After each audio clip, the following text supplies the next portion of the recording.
La prophylaxie secondaire, traitement continu entamé après 2 saignements, voire plus des grosses articulations, et avant l'apparition d'une maladie articulaire reconnue par l'examen physique et les techniques d'imagerie.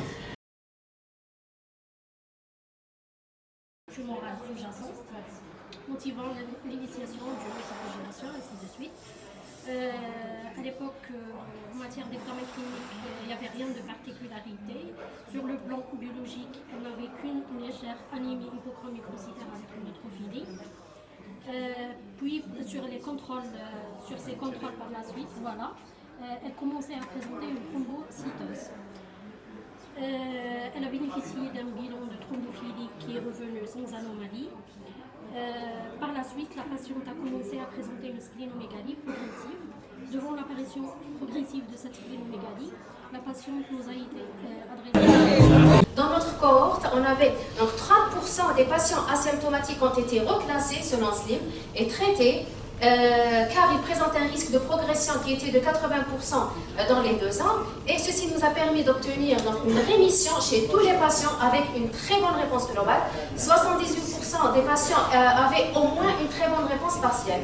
Et aucun malade n'a progressé, et la médiane de survie était de 39 mois, avec des extrêmes de 17 et 62 mois. On avait un seul patient qui est décédé donc, du Covid. Il était âgé de 88 ans, il était multicarré. Et je vous remercie pour votre attention. Toujours de l'équipe de BLIDA. Je m'excuse. Chers collègues, je suis contente d'être parmi vous. Ça m'a permis de revoir quelques amis que je n'ai pas vus il y a très très longtemps. Donc je suis vraiment contente d'être ici. Nous allons vous parler de la prise en charge des patients atteints du myélome multiple au niveau du centre anti-cancer de BLIDA. Donc pourquoi cette communication? Tout le monde sait maintenant que l'incidence du myélome multiple ne fait que s'accroître et que ces dernières années, il y a eu d'importants progrès concernant le myélome multiple. Ceci est dû à une meilleure compréhension de la physiopathologie. les études cytogénétiques d'abord, ensuite les nouvelles classifications pronostiques et enfin l'introduction de nouvelles drogues. Donc l'objectif de cette étude est de décrire les profils épidémiologiques, cliniques, biologiques et thérapeutiques des patients atteints de myélome multiple nouvellement diagnostiqués qui ont été pris en charge dans notre service. C'est une étude monocentrique, descriptive et rétrospective concernant des patients qui ont été diagnostiqués entre janvier 2017 et décembre 2021 de survie globale et de survie de bonne survie globale et survie sans événement. Je vous remercie.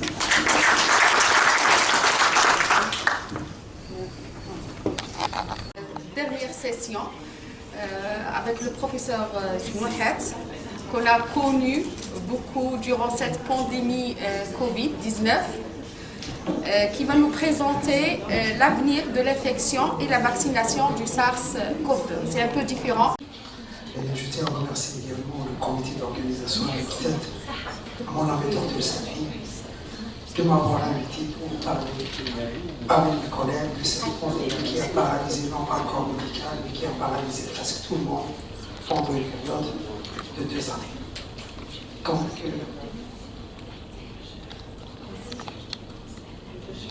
où est-ce qu'on est aujourd'hui? Donc l'Algérie, elle est là. Depuis mars, on ne voit pas grand-chose à part cette pseudo-vague, si on peut l'appeler, du mois de juillet, du mois d'août, qui était due principalement au variant BA5. On voit que la France, depuis janvier, ils vont commencer leur 4e vague, et ainsi de suite. Et c'est la courbe mondiale. Donc on voit qu'il y a une grande disparité entre les pays. C'est très très difficile de prévenir un peu l'évolution par rapport aux pays qui n'ont pas les mêmes codes épidémiologiques que nous. La pandémie, elle dépend, comme vous le savez, de plusieurs paramètres, plusieurs facteurs. Il y a des facteurs qui sont dus à l'hôte lui-même et surtout l'état d'immunité. Vacciné, pas vacciné, on va voir que ce n'est pas toujours évident. Est-ce qu'il y a la première fois depuis le début un seul variant qui circule, c'est l'Omicron. Toutes les courbes sont en baisse, bien que l'Europe et les États-Unis connaissent, on vient de le voir, une petite ascension. Dites-nous record de sujets immunisés dans le monde, c'est surtout l'unité naturelle du pays, des chiffres records jamais vus. Rares cas enregistrés n'arrivent plus à former des clusters, et on l'a vécu. Fermeture de toutes les structures dédiées à la prise en charge du Covid, on vit ensemble, il n'y a plus de service Covid, Inch'Allah, il n'y aura plus de service. Donc, Covid-19 qui est en train d'évoluer maintenant vers forme endémique, on aurait aimé, et la plupart des experts ont supposé que la forme saisonnière se transforme en 2022, mais ça ne sera pas le cas, ça va quand même rester à persister avant de se transformer en forme saisonnière. L'immunité naturelle, elle est très durable, on l'a vu. 6 formes endémiques, faire bénéficier seulement les personnes, on parle de vaccination, c'est très très difficile, sauf par rapport au sujet où on est certain que cette catégorie, si elle attrape l'infection, peut faire des formes graves, mais croyez-moi, j'ai diagnostiqué et donné un traitement à ma voisine qui est âgée de 99 ans. Le traitement classique, c'est ce qu'on donne, c'est ce que tout le monde donne. En 4 jours, la baisse bien. Eh bien, ça m'a fait plaisir et merci beaucoup.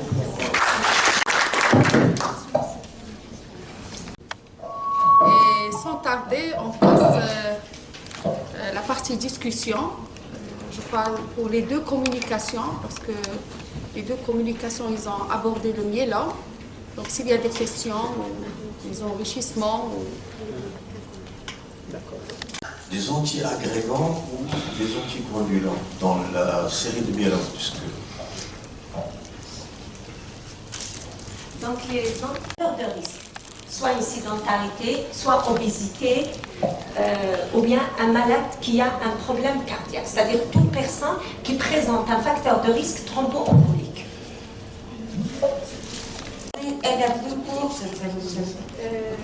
Alors, je ne passe pas sur la classification de Salmon, stade 3B et GG, kappa, mais moi personnellement, là, et l'étude épidémiologique, ça va on va mettre abstract et des données sur le site pour que tout le monde essaie d'exploiter toutes les données qu'on vient de faire. Depuis 4 ans, on est à 8 centres qui font de l'autogreffe. Je ne parle même pas de la langue, qui sont 2 centres. Mais l'inconvénient qu'on a essentiellement, c'est la congélation, la cryopréservation. On n'a pas ça. Et c'est des greffons, je parle par expérience, c'est des greffons très riches qu'on obtient. On est obligé de les transfuser. On peut garder la moitié pour un éventuel deuxième autographe, chose qu'on ne peut pas faire. On doit les utiliser, sinon on va les perdre.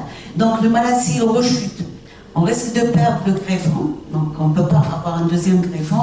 Si on avait l'opportunité de créer essentiellement une cryopréservation, de conserver ces greffons, ça aurait été une source thérapeutique en dehors des nouvelles molécules. Au moins, on va travailler avec ce qu'on a. Ça va nous permettre un petit peu d'améliorer encore la survie des malades, sachant que les malades sont autogreffés après une première ligne, donc les greffons sont vraiment très riches. Avoir un deuxième greffon aussi riche, c'est des fois impossible. Donc on aimerait bien avoir une cryopréservation pour nos malades, surtout que c'est des patients de plus en plus jeunes. Alors, à propos de cryo-conservation, j'ai assisté de France, il a dit, mais pourquoi vous cryo-préservez? Vous prévez votre malade, vous laissez son tube sur la table de nuit. 48 heures, il vous l'injecter. On peut passer sans la cryoconservation. Par contre, il faut peut-être le partager en deux, un cryoconservé. On n'a pas. Ah bon, d'accord. C'est ça. Et la première autographe, c'est vrai, là vous n'avez pas. Il faut la voir. Il faut la voir, c'est tout. L'autographe impliquant, on a fait sans cryopréservation. Le deuxième garder un greffon par la suite pour éventuel deuxième autogreffe, ça on ne peut pas le faire parce qu'on n'a pas les moyens de préserver. Donc on n'a pas la congélation qu'il faut. Il faut avoir la congélation. On a tout essayé. Mais avec l'épidémie du Covid, avec toutes ces maladies, est-ce qu'il n'y a pas lieu de revoir notre façon de vivre, notre façon de manger? C'est-à-dire là, c'est-à-dire de faire un peu de préventif.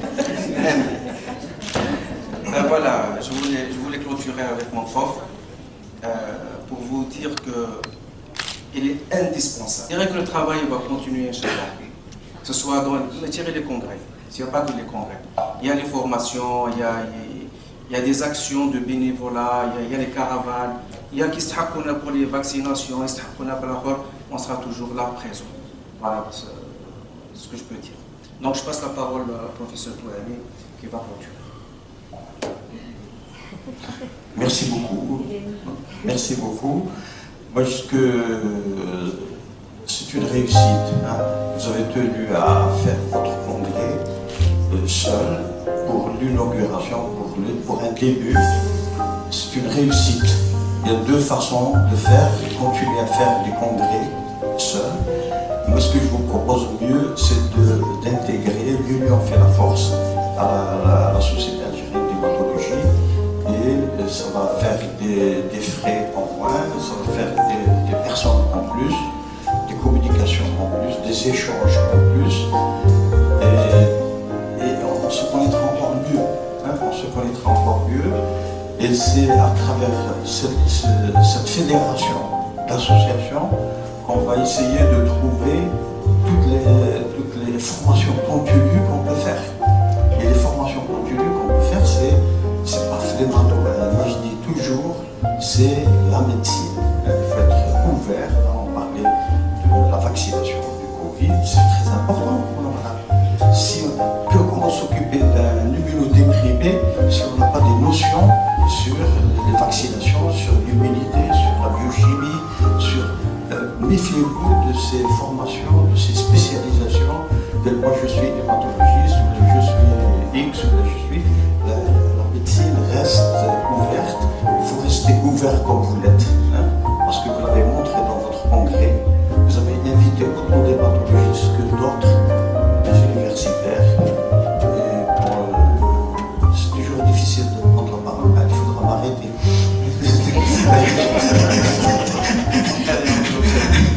C'est la clôture. Félicitations. Merci à tous.